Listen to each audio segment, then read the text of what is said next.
How common are these types of contracts, Amir? For a rent to buy that only has I rent and then after the amount I'm paying to buy, it's quite uncommon. Mm-hmm. For a wrap deal that includes an option to do something and then at the end do something and transfer it, that's a lot more common. The rent to Ah, buy is a very, very specific type of a it sandwich is. deal. But Yeah. the sandwich and wrap deals that include some sort of change to the property, that's quite common.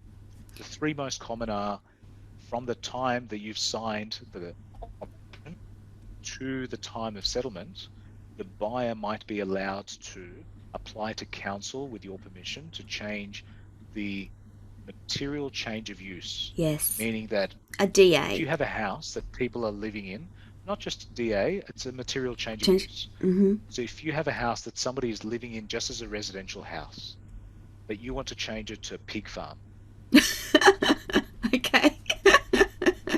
your neighbors may not be happy I with was you. just going to say the neighbours are going to be so unhappy about that idea. But if your area allows it and your street allows it, Mm. then you can apply to council for a material change of use and they will assess it. Uh-huh. If it's something your suburb doesn't allow, then you're not going to try to put a pig farm on a standard street, but you never know. You never know. It's a good example to So remember how that works, it's a though. very good A example. good example, But the yeah.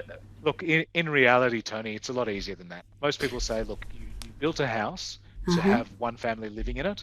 I want to change it to a duplex, or I want to change it to a rooming house that can have Mm. 7 different rooms for 7 different families at the same time, which means the council says I have an obligation to put in more smoke alarms, more fire And protection, separate each parking room, and have more exits, more mm. parking, disabled facilities. So Yes.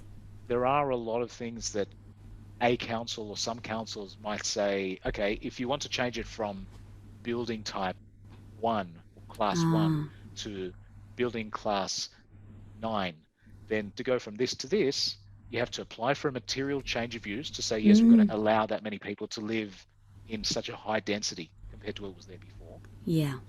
You might also have to do construction and building certifications using the BCA, the Building Code Yes. of Australia. Mm. So there might be little tick boxes you have to do along the way. But if you were to take the risk first, buy the house and then ask for permission, Yeah. what if the council says no? That's a much What more if halfway risky through, scenario, isn't it, Amir?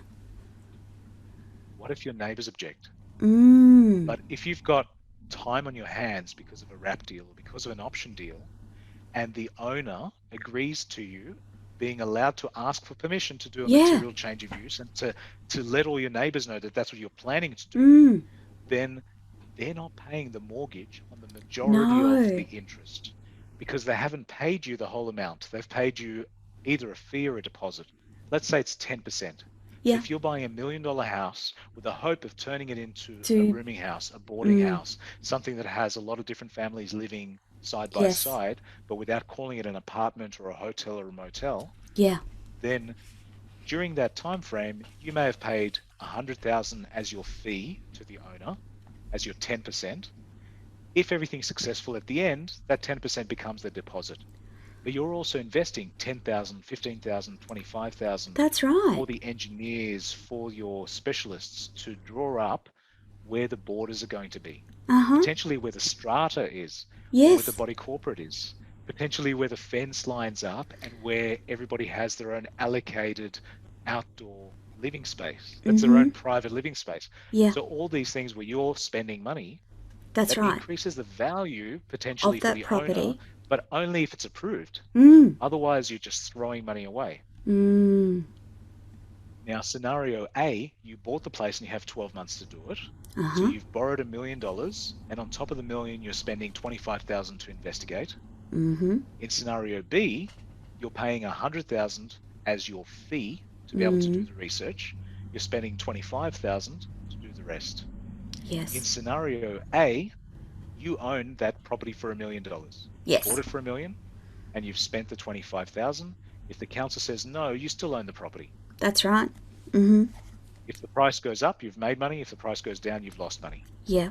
Yeah. But if you think about just the interest rate, let's say it's 5% interest. Mm. On $1 million, the interest rate you're paying is lost money on top It of is. what you bought it for. Mm. During the time when you're constructing, where you're renovating, where you're waiting for council to say yes, you're not receiving rent.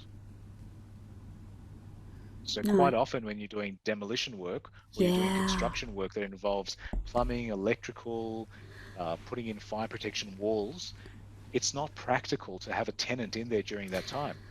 No. So you've got 1 year where you're losing money on your interest rate to the bank, 1 year where you're Mm-hmm. losing money because the property's vacant, and Mm-hmm. you're taking a gamble that a year later the property's worth more.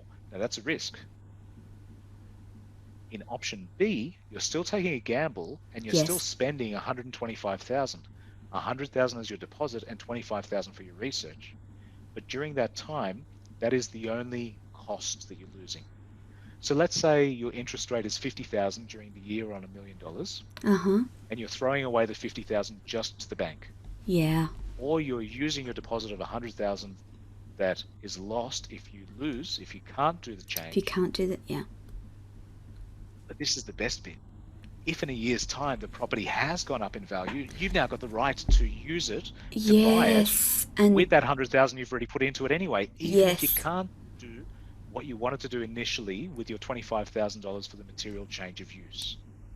So this is a very deep topic with a Mm. lot of A con contracts involved, Yes. right? Yes. So the contracts, the legals, and your team, your A team that are going to give you advice.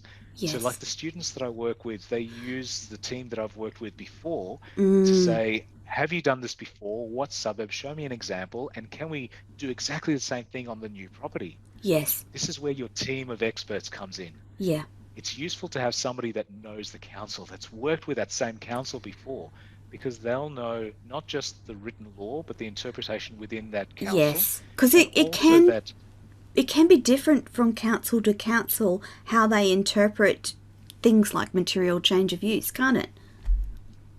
especially state to state, New Yes. South Wales to Queensland to Victoria have Yes. different ways they interpret material change of use.